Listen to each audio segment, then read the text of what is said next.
Ça y est, il est de retour. Il vient de revenir, c'est le professeur Brebru. Alors, je suis content de vous annoncer que je viens de recevoir un message du nonce apostolique me disant que le pape en personne souhaitait venir bénir mes vidéos. Alors, je lui ai dit que par souci de laïcité, j'attendrais d'avoir la même proposition du Dalai Lama et des confucianistes. Voilà. Donc la vidéo à laquelle vous allez assister là n'est toujours pas bénie par aucun représentant d'une église. Mais ça ne saurait tarder. Je dis j'attends le nonce apostolique ce soir, je dois lui préparer à dîner. Donc voilà, ça devrait être fait ces prochains jours. Bien, mes chers étudiants, on finit les exercices sur les sommes de Riemann. On va finir avec des exercices qui vous montrent comment on peut calculer des sommes avec des sommes de Riemann cachées. Alors on attaque tout de suite.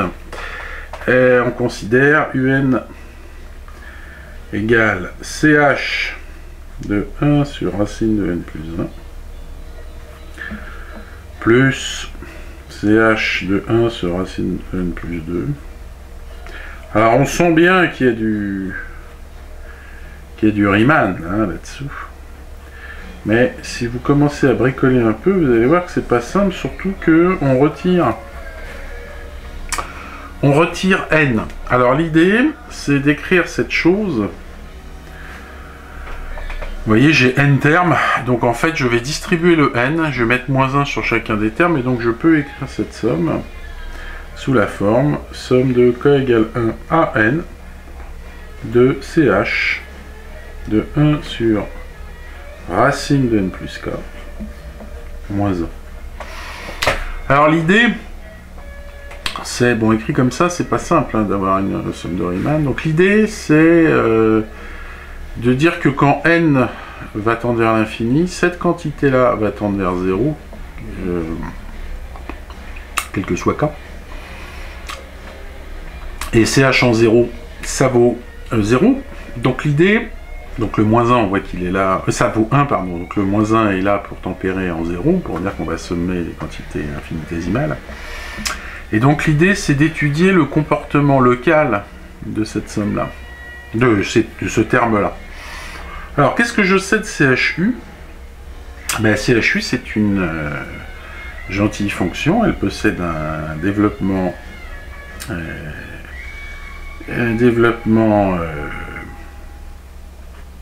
limité à tout ordre. Je vais juste le pousser à l'ordre 2. Vous voyez, si bien que vous voyez que si je divise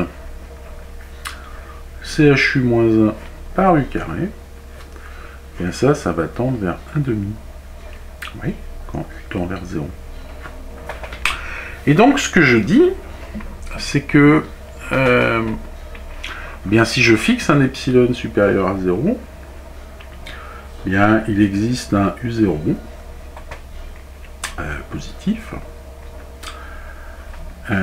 tel que, quel que soit U appartient à moins U0, U0, eh bien, j'ai CH de U moins 1 divisé par U2 qui va être coincé par 1 plus epsilon et demi, 1 moins epsilon et demi. Je multiplie tout ça par U carré, donc je vais avoir U carré sur 2, 1 plus epsilon et U carré sur 2, 1 moins epsilon. Voilà, c'est donc là, je caractérise juste le fait que cette fonction admet 1,5 pour limite. Alors, si je fais ça, eh bien, vous voyez que il existe certainement un rang d'antenne, oui, tel que, bien, quel que soit n supérieur à grand n, eh bien, 1 sur racine de n va être plus petit que U0, strictement plus petit que U0, puisque cette suite tend vers 0. Et donc, a fortiori, bien, tous les racines de n plus k qui apparaîtront là seront plus petits que ça. J'ai oublié de mettre des parenthèses. Et donc, vous voyez que, à partir de ce rang-là, eh bien, vous voyez que ma suite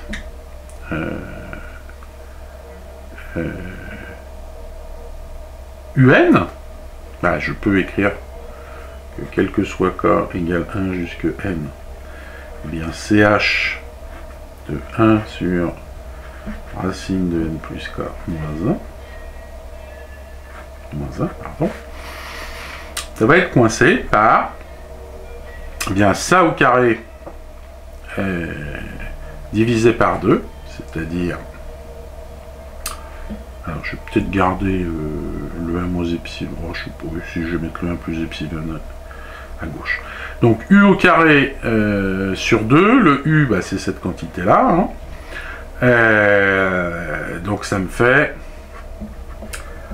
1 sur n plus k. Et puis de l'autre côté, j'ai la même chose. Et j'ai 1 moins epsilon sur 2. Bien, bah ça c'est valable pour tout cas. Donc vous voyez que si je somme ça, eh bien UN va être compris entre 1 plus epsilon sur 2 et Vn et 1 moins epsilon sur 2 Vn, ou Vn, qu'est-ce que c'est que cette Vn? Eh bien c'est la somme pour k égale 1 à n des 1 sur n plus k. Mais là c'est merveilleux parce que là vous reconnaissez une somme de Riemann. C'est 1 sur n, somme des 1 sur 1 plus k sur n. Vous voyez, vous avez encadré par des sommes de Riemann. Donc c'était pas une somme de Riemann, mais vous avez réussi à encadrer. Et donc ça, bah, on sait que, hein, on l'a fait à l'exo précédent, Vn a le bon goût de tendre vers l'intégrale de 0 à 1 de dx sur 1 plus x, qui me fait bien log de 2. Oui. Donc, qu'est-ce qu'on vient de montrer? On vient de montrer que, quel que soit... Alors, oui.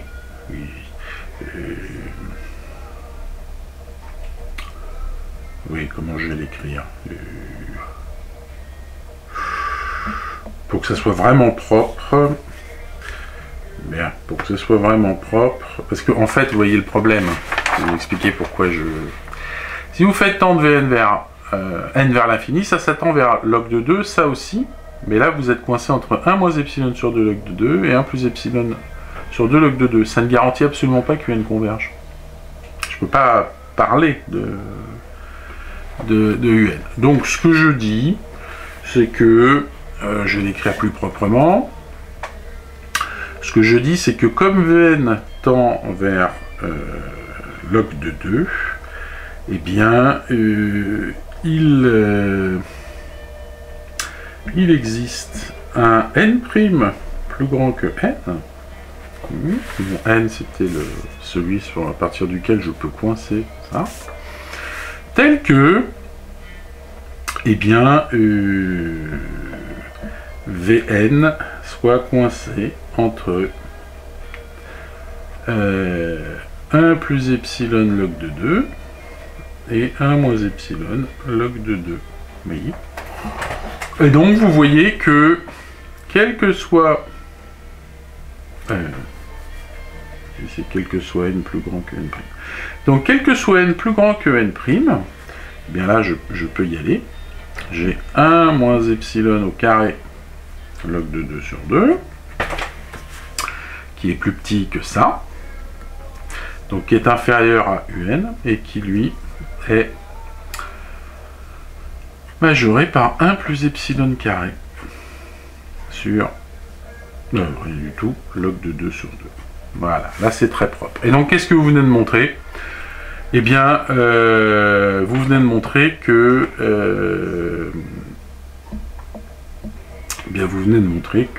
quel que soit epsilon supérieur à 0, il existe un rang n', tel que quel que soit n supérieur à n', vous avez ça. Ben, ça c'est exactement dire, en changeant le 1 moins epsilon n' par un 1 moins epsilon', c'est exactement dire que la limite de un vaut log de 2 sur 2. Bien.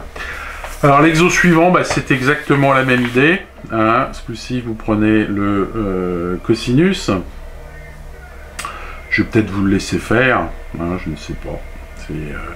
L'idée, c'est d'écrire la somme un comme étant la somme de 1 moins cosinus de 1 sur racine de n plus k pour k égale à n, et d'utiliser le fait que 1 moins cos u, eh bien c'est u2 sur 2 plus petit o de u2.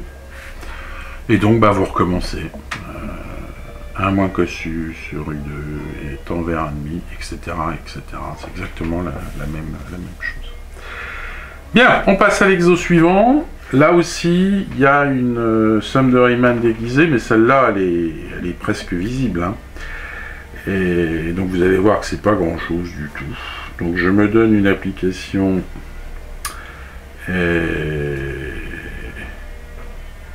f de 0 dans R. Je suppose juste qu'elle vérifie f de 0 égale 0 et f est dérivable en 0.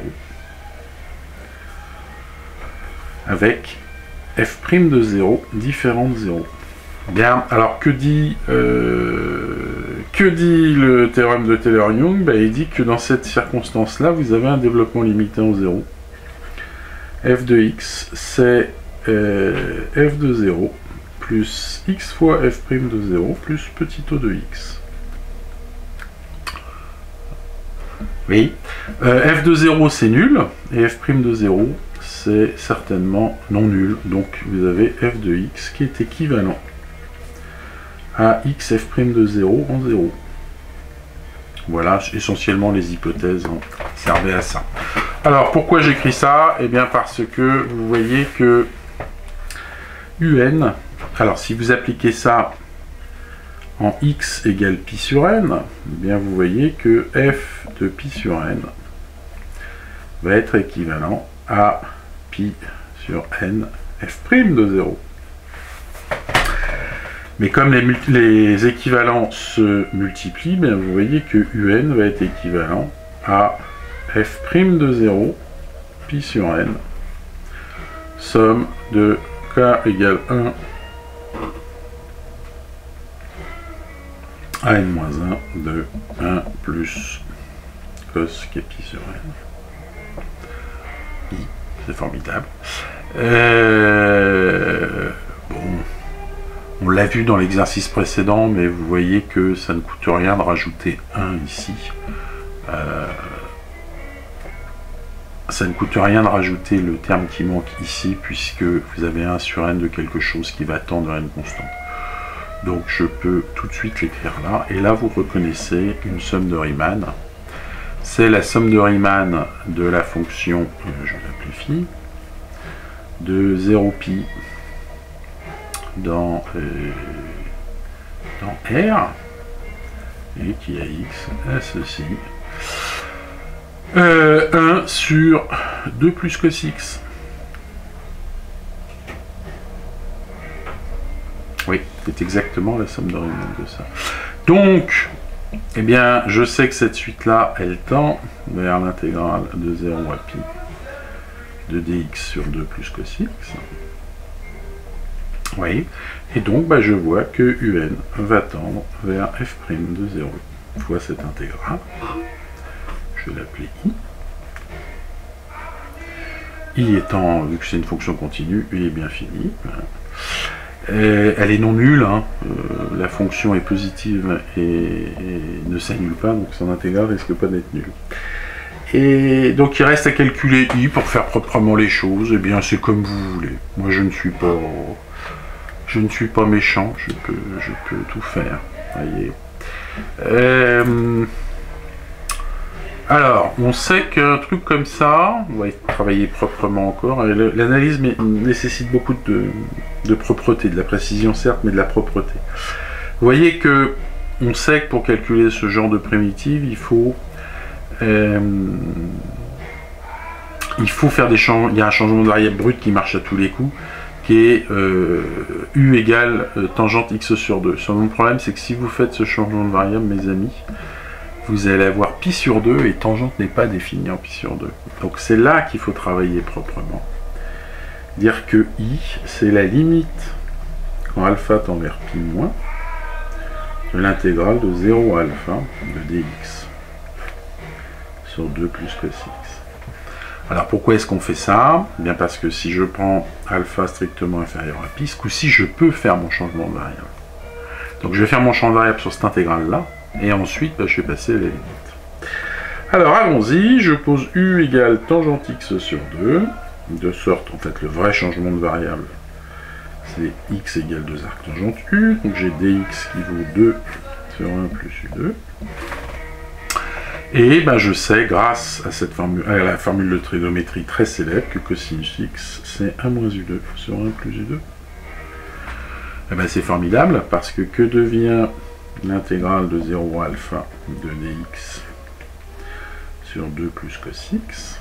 Et bien, ça devient l'intégrale de 0 à tangente alpha sur 2 de... Alors, qu'est-ce qui va me rester? Je vais avoir 2 du, je vais avoir 2 facteurs de 1 plus u2 plus 1 moins u2. Ça va certainement se simplifier. 2 du sur... Alors, ça va me faire 2 plus 1, 3. 2 u carré moins u carré, donc plus u carré. Voilà. Et là, bah, vous reconnaissez une arctangente, hein, évidemment. Donc ça, il faut factoriser par 3. Donc ça me fait 1 tiers, même 2 tiers. Factoriser par 2 tiers. Intégrale de 0 à tangente alpha sur 2 de du sur 1 plus u sur racine de 3 au carré. Et là, paf! Hein? C'est pas beau ça? Donc ça va être du arctangente de u sur racine de 3 entre 0 et tangente alpha sur 2. Mais j'ai, quand je dérive, j'ai un 1 sur racine de 3 qui va apparaître, donc qui va manger le 3 ici pour devenir 1 sur racine de 3.